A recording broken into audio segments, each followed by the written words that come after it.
అలానే మిస్ఎస్ రావు. తెలంగాణలో కేసీఆర్, ఆంధ్రప్రదేశ్లో జగన్మోహన్ రెడ్డి, కర్ణాటకలో తాను, ముగ్గురు ఒకే రకంగా రాజకీయాలు చేస్తాము, ఒకే రకంగా ఉంటాము, ఈ 3 రాష్ట్రాల్లో 3 ఐకాన్లుగా మేము కనిపిస్తామని చెప్పి గాలి జనార్దన్ రెడ్డి చెప్పినటువంటి మాట కర్ణాటక అసెంబ్లీ ఎన్నికల సందర్భంగా. ఆయన కర్ణాటక కళ్యాణ పక్ష ప్రగతి అనేటువంటి ఒక పార్టీని పెట్టారు. ఆయన రాజ్యపక్ష, కర్ణాటక కళ్యాణ రాజ్యపక్షాన్ని పెట్టి ఒక పార్టీ పెట్టారు. ఆ సందర్భంగా ఆయన ఆంధ్రప్రదేశ్లో జగన్మోహన్ రెడ్డి గారు, కర్ణాటకలో తాను, తెలంగాణలో కేసీఆర్. ఇది ఆయన చెప్పినటువంటి పొలిటికల్ సూత్రం.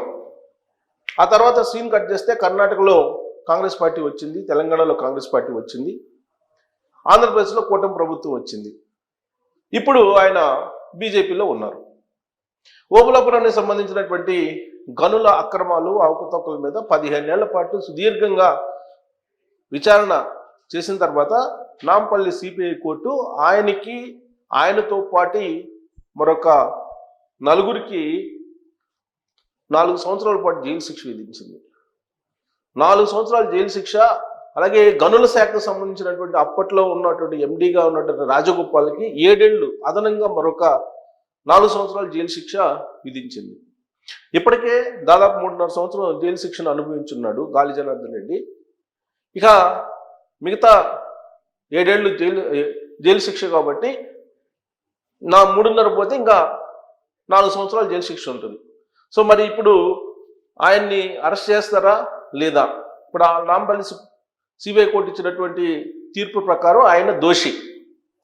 ఆయన్ని ఖచ్చితంగా ఇప్పుడు అరెస్ట్ చేసి జైల్లో పంపించేటువంటి అవకాశం ఉంది. గతంలో ఈ ఓబులాపురం మైనింగ్కి సంబంధించినటువంటి కేసు దేశవ్యాప్తంగా పెద్ద చర్చ జరిగింది. కర్ణాటక, ఆంధ్రప్రదేశ్ బోర్డర్స్ మధ్యలో ఇచ్చినటువంటి అనుమతులు ధిక్కరించి ఆయన మైనింగ్ చేశారు. ఆ ఒప్పందాల సంబంధంలో క్యాప్టివ్ అనేటువంటి పదాన్ని ఉపయోగించారు. ఆ క్యాప్టివ్ అనేటువంటి పదాన్ని తీసేసి ఇష్టానుసారంగా మైనింగ్ చేసేసారు. ఆయన ఆ మైనింగ్ చేసిన దాని మీద అప్పట్లో ప్రతిపక్షంగా ఉన్నటువంటి తెలుగుదేశం పార్టీ పోరాడింది అక్రమాలు, అన్యాయాల మీద. ఆ సందర్భంగా నాగం జనార్దన్ రెడ్డి గారు ఒక వీరోచితమైనటువంటి పోరాటం కూడా చేశారు. సో ఎట్టకేలకు ఆ కేసు నమోదైంది. అక్రమాలు బయటపడినటువంటి క్రమంలో ఆయన మీద శిక్ష వేశారు. ఆయనకి 7 ఏళ్ళు జైలు శిక్ష వేశారు. మరో 4 ఏళ్ళు అదనంగా ఆ రోజున గనుల శాఖ ఎండీగా ఉన్నటువంటి రాజగోపాల్కి వేశారు. అయితే సబితా ఇంద్రారెడ్డి గారు అప్పట్లో గనుల శాఖ మంత్రిగా ఉండేవాళ్ళు. ఆవిడని నిర్దోషిగా ప్రకటించారు. అలాగే ఆ రోజున గనుల శాఖ కార్యదర్శిగా ఉన్నటువంటి కృపానందాన్ని కూడా నిర్దోషిగా ప్రకటించింది కోర్టు. ఆయన ఇప్పుడు పదవి విరమణ చేసి ఉన్నారు. శ్రీలక్ష్మి గారు ఎప్పుడో 2022లోనే ఆవిడ డిశ్చార్జ్ పిటిషన్ వేసి హైకోర్టు నుంచి, తెలంగాణ హైకోర్టు నుంచి ఆవిడ ఈ కేసు నుంచి ఉపశమనం పొందారు. ఇప్పుడు గాలి జనార్దన్తో పాటు మరొక 4కి 7 ఏళ్ళు జైలు శిక్ష వేశారు. సో ఈ క్రమంలో ఆయన రాజకీయాన్ని నడపడానికి ఏ విధమైనటువంటి ఎత్తుగడలు వేశారు గత 4 సంవత్సరాల నుంచి అనేది మనం ఒకసారి రివ్యూ చేసుకుంటే, జైలు నుంచి ఆయన బెయిల్ మీద బయటకు వచ్చారు. బయటకు వచ్చినప్పుడు జైలు కొన్ని షరతులతోటి ఆయన బెయిల్ ఇచ్చింది. ఏంటి? బళ్ళారి జిల్లాలో ఎంటర్ కాకూడదు అనేది. సో దాంతో ఆయన కొత్త పార్టీ పెట్టి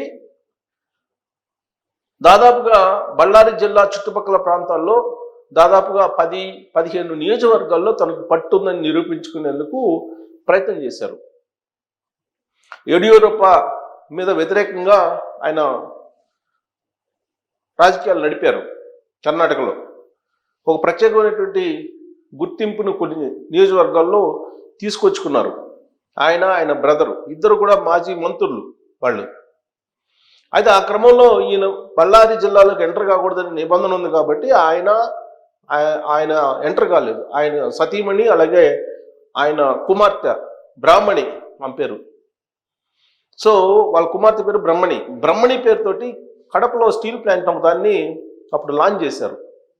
లాంచ్ చేసినటువంటి క్రమంలో అక్కడ జగన్మోహన్ రెడ్డి గారు అలాగే దివంగత రాజశేఖర రెడ్డి గారు వీళ్ళంతా పార్టిసిపేట్ చేశారు.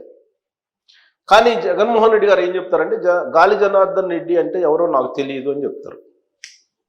ఒకనొక సందర్భంలో ముఖ్యమంత్రి అయిన తర్వాత జగన్మోహన్ రెడ్డి గారు విలేకరులు అడిగిన ప్రశ్నకు గాలి జనార్దన్ రెడ్డి ఎవరో తనకు తెలియదు అని చెప్పి ఆయన ఇచ్చినటువంటి సమాధానం. ఇక్కడ ఈ కేసుకు సంబంధించి తీర్పు వచ్చింది కాబట్టి తీర్పులో కొన్ని కీలకమైనటువంటి పాయింట్లు నేను మెన్షన్ చేస్తాను. 2019 నుంచి 2024 మధ్యకాలంలో ఆంధ్రప్రదేశ్లో ఎవరైతే అక్రమాలు అన్యాయాలకు పాల్పడ్డారో అధికారులు, వాళ్ళకి ఈ తీర్పు ఒక చంపపెట్టు. ఆ రోజున గనుల శాఖ ఎండీగా ఉన్నటువంటి రాజగోపాల్కి గాలి జనార్దన్ రెడ్డికి 4 సంవత్సరాలు జైలు శిక్ష చేశారు కదా, అదనంగా మరొక 4 సంవత్సరాలు జైలు శిక్ష చేశారు రాజగోపాల్కి. అంటే ఆల్మోస్ట్ 11 సంవత్సరాలు వేశారు ఆయన. 7 సంవత్సరాలు ప్లస్ 4 7 4 11 సంవత్సరాలు జైలు శిక్ష వేశారు ఆయనకి, రాజగోపాల్కి. అంటే అధికారులు ఎవరైనా సరే అక్రమాలు అన్యాయాలకు పాల్పడితే ఒక్కసారి ఏసీబీ విచారణ స్టార్ట్ అయితే శిక్ష ఏ విధంగా ఉంటుందో ఈ తీర్పు ద్వారా ఒక సంకేతం అధికారులకి వెళ్ళింది. ఇక ఈ తీర్పు వచ్చిన తర్వాత, ఓబులాపురం తీర్పు వచ్చిన తర్వాత ఒక కీలకమైనటువంటి పాయింట్ మీ దృష్టికి తీసుకురాదలుచుకున్నా. ఏంటంటే దీనికి సంబంధించి 2007 నుంచి జరుగుతూ ఉంది. 2009లో సుమారుగా ఆ కేసు ఫైల్ అయింది. 2009 నుంచి 2014 మధ్యలో 3 సార్లు ఛార్జ్షీట్ వేసింది సిబిఐ. కొన్ని వందల మందిని ఈ కేసులో విచారించింది సిబిఐ. విచారించి దాదాపు 3,000కు పైగా పేజీలతోటి ఆ ఛార్జ్షీట్ని కూడా దాఖలు చేసింది. కొంతమంది సాక్షులు కూడా చనిపోయారు. ఆ ఛార్జ్షీట్ల మీద సవాల్ చేస్తూ నాంపల్లి సిబిఐ కోర్టులో అలాగే హైకోర్టు నుంచి సుప్రీంకోర్టు వరకు గాలి జనార్దన్ రెడ్డి గారు పోరాడారు. 15 సంవత్సరాల పాటు ఈ కేసుని నడిపారు. అయితే ఇటీవల కాలంలో సుప్రీంకోర్టులో 2022 ఆ ప్రాంతంలో ఏం జరిగింది? 2022 ప్రాంతంలో ఆంధ్రప్రదేశ్ ప్రభుత్వం ఒక పిటిషన్ ఇచ్చింది. ఏంటి? సుప్రీంకోర్టుకి ఏమి ఇచ్చింది పిటిషన్ అంటే, ఓబులాపురం మైనింగ్స్ సంబంధించి ఆ ఓబులాపురం మైనింగ్ కంపెనీ ఏవైతే తవ్వకాలు జరిపిందో ఆ తవ్వకాల మీద మాకు ఎలాంటి అభ్యంతరం లేదని చెప్పేసి ఒక పత్రాన్ని ఇచ్చింది సుప్రీంకోర్టుకి. అది చూసిన తర్వాత అమికస్ క్యూరీ ఆశ్చర్యపోయారు. రాష్ట్ర ప్రభుత్వం అసలు దీన్ని సవాల్ చేస్తూ పోరాడాలి, కానీ మాకేం అభ్యంతరం లేదు తవ్వకాల మీద అని చెప్పేసి అసలు ఎందుకు ఈ వివరణ ఇచ్చింది రాష్ట్ర ప్రభుత్వం అనేది అమికస్ క్యూరీకి అర్థం కాక అమికస్ క్యూరీ ప్రశ్నించాడు సుప్రీంకోర్టుని. ఇదేదో జరుగుతుంది, దీని వెనక ఇది పరిశీలించాలి అని చెప్పి. కానీ దాన్ని ఎవరు పెద్దగా పట్టించుకోవాలి. ఆ రోజు నేనే వీడియో చేశాను. పోనీ ప్రభుత్వం మారింది 2024లో. మరి సుప్రీంకోర్టుకి రాష్ట్ర ప్రభుత్వం ఏదైతే లెటర్ పంపించిందో మాకేం అభ్యంతరం లేదు, ఓబులాపురం మైనింగ్ ఎంత చేసుకున్నారో అంత చేసుకున్న దాంట్లో మాకేం అభ్యంతరం లేదు అని చెప్పి ఏదైతే లెటర్ పంపించారు సుప్రీంకోర్టుకి, అమికస్ క్యూరీ ప్రశ్నించారో దాని మీద ఇప్పుడు వచ్చినటువంటి ప్రభుత్వాన్ని పరిశీలించాలి కదా, పరిశీలించాలి. అది ఇప్పటికీ కూడా ఆ లెటర్ అక్కడే ఉంది. అమికస్ క్యూరీ ప్రశ్నించారు సుప్రీంకోర్టులో దాని మీద చర్చకు వచ్చినప్పుడు. ఇక ఇప్పుడు సీన్ కట్ చేస్తే నాంపల్లి సిబిఐ కోర్టు తీర్పు అయితే ఇచ్చింది. ప్రస్తుతానికి దోషి ఆయన. అందుట్లో ఆయన బీజేపీలో ఉన్నారు ఇప్పుడు. సో బీజేపీలో ఉన్నటువంటి గాలి జనార్దన్ రెడ్డి గారు కేసీఆర్ గారు చెప్పినట్టు వాషింగ్ పౌడర్ నిర్మా సూత్రం. కేసీఆర్ గారు చాలా సందర్భాల్లో చెప్పారు, భారతదేశంలో ఎవరు ఏ అవినీతికి పాల్పడ్డా అక్రమాలకు పాల్పడ్డా బీజేపీలో చేరితే కడిగిన ముచ్చులాగా బయట రావచ్చు, వాషింగ్ పౌడర్ నిర్మా అని చెప్పి ఒక సూత్రాన్ని మీడియా ముఖంగా తెలియజేశారు. అది నేషనల్ మీడియాలో కూడా బాగా హైలైట్ అయింది. అయితే ఇక్కడ ఇంకొక పాయింట్ ఏంటంటే, గాలి జనార్దన్ రెడ్డి గారికి జగన్మోహన్ రెడ్డి గారికి మధ్య ఎలాంటి లావాదేవీలు లేవా అనేది కనుక పరిశీలిస్తే, సిబిఐ వాళ్ళు పరిశీలించిన దాని ప్రకారం లేదా నేషనల్ మీడియాలో వచ్చినటువంటి న్యూస్ ప్రకారం జగతి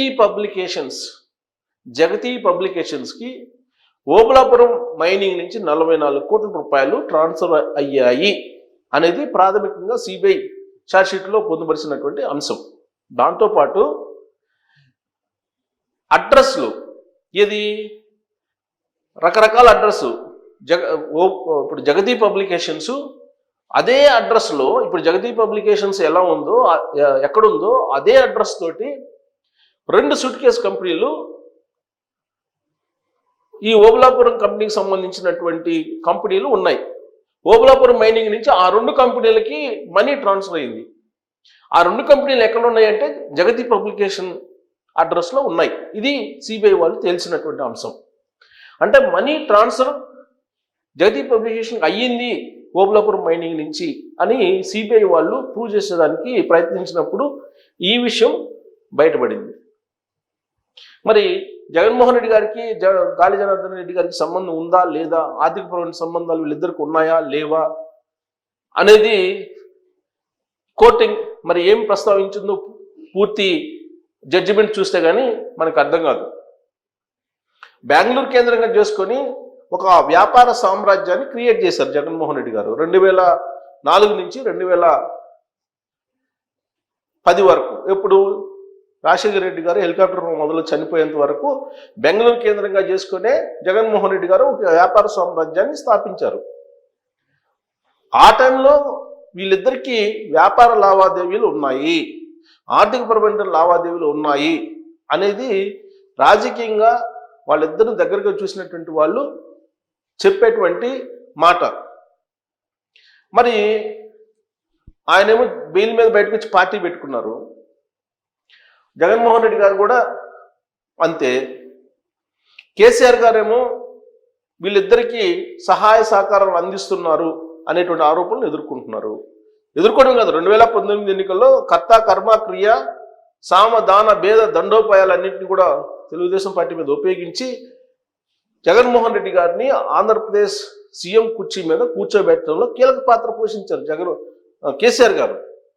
సో కాబట్టి బహుశా వీళ్ళ ముగ్గురికి బంధం, రాజకీయపరమైన బంధం, ఆర్థికపరమైన బంధం, అలాగే ఈ కిట్ ప్రోకోకు సంబంధించిన అంశాలు ఉంటాయి అనేది గాలి జనార్దన్ రెడ్డి గారు ఎన్నికలకు ముందు చెప్పినటువంటి మాటను బేరీజ్ చేసుకొని చర్చించుకుంటున్నారు. ఇప్పుడు గుర్తు చేసుకుంటున్నారు. ఏంటి, తెలంగాణలో కేసీఆర్ ఉన్నారు, ఆంధ్రప్రదేశ్లో జగన్మోహన్ రెడ్డి ఉన్నారు, కర్ణాటకలో తాను ఉంటాను అని చెప్పి ఎన్నికల ముందు గాలి జనార్దన్ రెడ్డి గారు ఇచ్చినటువంటి స్లోగన్ ఎన్నికల సందర్భంగా.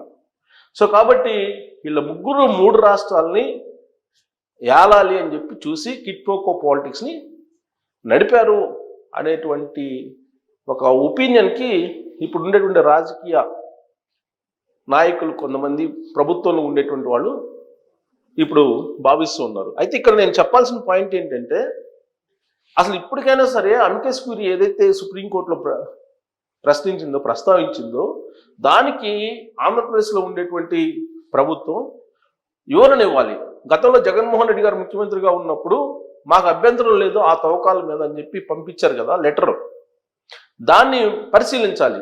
అసలు ఏం పంపించారు, అమికస్ క్యూరీ ఏమి ప్రశ్నించింది అని. అది ఇంకా రివ్యూ చేయలేదు ఇప్పుడు ఉన్నటువంటి గవర్నమెంట్. 1. 2, ఇప్పుడు గాలి జనార్దన్ రెడ్డి దోషి. మరి దోషి అని ఉన్నప్పుడు ఈ మొత్తం ఛార్జ్షీట్ని పరిశీలిస్తే ఓబులాపురం నుంచి ఎవరెవరికి ఏ కంపెనీకి వెళ్ళింది అని చెప్పి పరిశీలించినప్పుడు మరి దాని మూలాలు జగతి పబ్లికేషన్స్ దగ్గరికి ఉన్నాయని చెప్పి భావిస్తున్నట్టు సమయంలో మరి జగతి పబ్లికేషన్స్కి సంబంధించినటువంటి వాళ్ళు ఎవరు ఏంటి అనేది అక్కడ కూడా టచ్ అవుతుంది కదా. అసలు మొత్తం 3000 చిల్లర పేజీలు ఉన్నాయి ఛార్జ్షీట్లో. తీర్పు పూర్తి స్థాయి ఇంకా పాఠం రాలేదు. పూర్తి స్థాయిలో తీర్పు ఏ విధంగా ఉందని చూస్తే మరి ఎవరెవరికి లింకులు ఉన్నాయి, ఎవరెవరికి ఎలాంటి లింకులు ఉన్నాయి అనేది తేలాల్సి ఉంది. సో పొలిటికల్గా మాత్రం మేము ముగ్గురమే అనేటువంటి విషయాన్ని గాలి జనార్దన్ రెడ్డి చెప్పారు కాబట్టి నేను కేసీఆర్ గారు ఫోటో పెట్టాను. ఆర్థికపరమైనటువంటి లావాదేవీలు కేసీఆర్కి వీళ్ళతో ఉన్నాయి అని చెప్పి నేను చెప్పదలుచుకునే క్రమంలో ఈ ఫోటో పెట్టలేదు. దయచేసి అది గుర్తించండి. కేవలం పొలిటికల్గా మాత్రమే కిట్ ప్రోకో ఉంది అని చెప్పి గాలి జనార్దన్ రెడ్డి చెప్పిన మాటను నేను ఉటంకిస్తున్నాను. సో కాబట్టి ఇక్కడ తెలంగాణ హైకోర్టులో ఈయన బిల్లు వచ్చింది గాలి జనార్దన్ రెడ్డికి. అది ఆలోచించుకోండి ఎందుకు వచ్చింది, ఎలా వచ్చింది అనేది. సో ఇవన్నీ కూడా ఏ స్థాయిలో కిట్ప్రోకో జరిగింది, ఈ 3 రాష్ట్రాలని ఏం చేయదలుచుకున్నారు వీళ్ళు ముగ్గురు అనే దాని మీద మీరు మీ అభిప్రాయాన్ని తెలియజేయచ్చు. Thank you.